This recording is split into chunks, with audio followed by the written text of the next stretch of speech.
টাকা না থাকলে যে কেউ চেনে না, সেটা আমি কলেজে পড়তে, পড়তে বুঝেছি।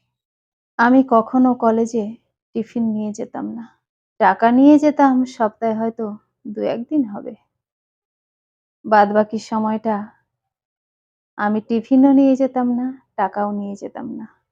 কারণ সেই সামর্থ্য আমার বাবার ছিল না যে মেয়েকে প্রতিদিন কলেজে টিফিন খাওয়ার পয়সা দেবে বা টিফিন বানিয়ে দেবে। বাড়িতে দুবেলা দুমুঠো ঠিকঠাক খাওয়া হয় না। তারপরেও টিফিন নিয়ে কলেজে যাব, এই ভাবনাটা মনে আসাটাই পাপ বলেই ভাবতাম। যখন কলেজে ১ম গিয়েছি, ২-৪ জন বান্ধবী হয়েছিল। তারা টিফিন নিয়ে আসতো। মাঝে মধ্যে আমাকে টিফিন দিত।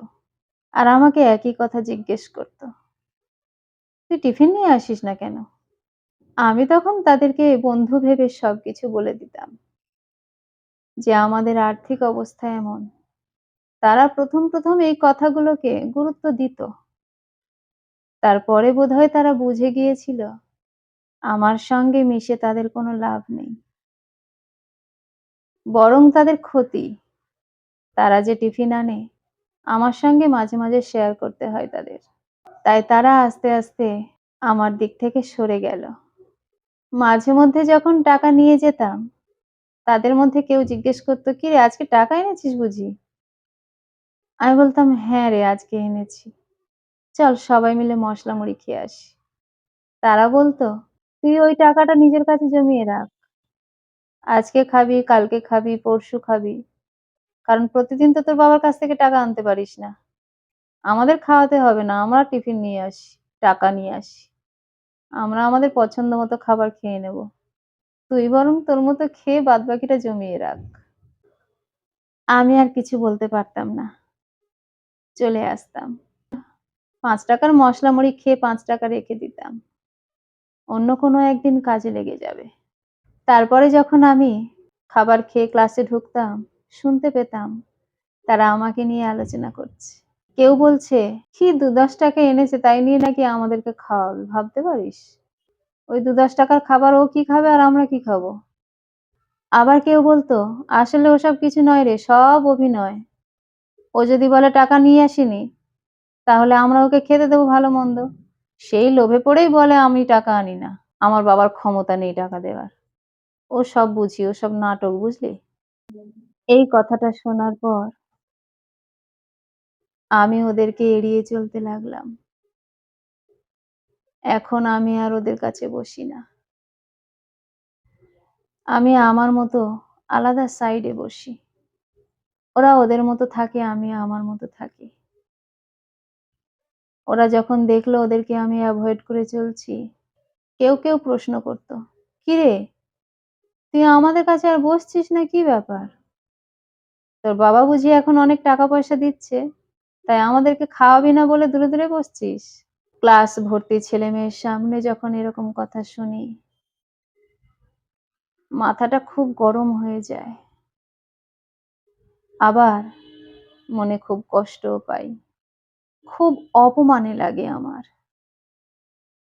আবার মনে, মনে ভাবি ২-৪ দিন যে ওদের কাছ থেকে খেয়েছি, তার জন্য ওরা আমাকে যা বলবে আমাকে মেনে নিতে হবে। খুব বোকামো করেছি। ওদেরকে আমি বন্ধু ভেবেছি।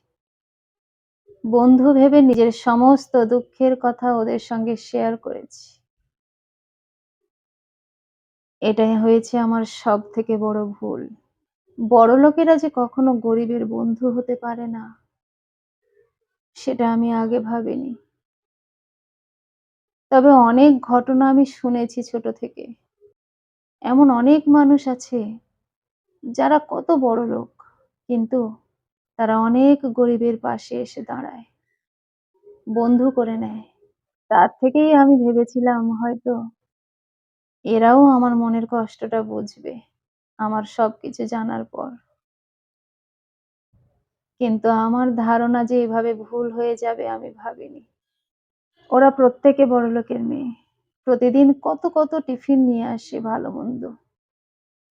তার উপরে টাকা। তার মানে টিফিনও খাও, যখন যা ইচ্ছা হবে সেটা কিনেও খাও, কোনো অসুবিধা নেই। তাদের পাশে আমি যে একটা নগণ্য মানুষ, সেটা আমি বুঝেও ভেবেছিলাম ওরা আমাকে কাছে টেনে নেবে। ওরা আমার কষ্টটা বুঝবে। কিন্তু ওরা যে আমার এই কষ্টটাকে নিয়ে খিল্লি করবে, সেটা আমি কক্ষনো ভাবিনি, কল্পনাও করিনি। বলেছিলাম, "তোদের মতো বড়লোকদের সঙ্গে আমাদের ঠিক খাপ খায় না রে। তাই তোদের থেকে আমি নিজেকে একটু গুটিয়ে নিলাম। আমি আমার মতোই থাকি।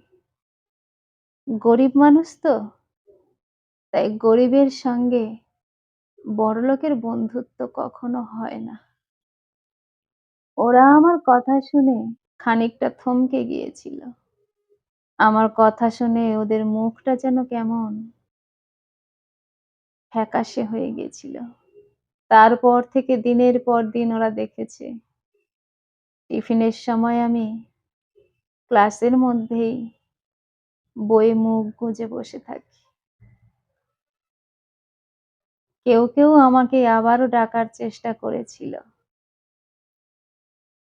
আমি যাইনি।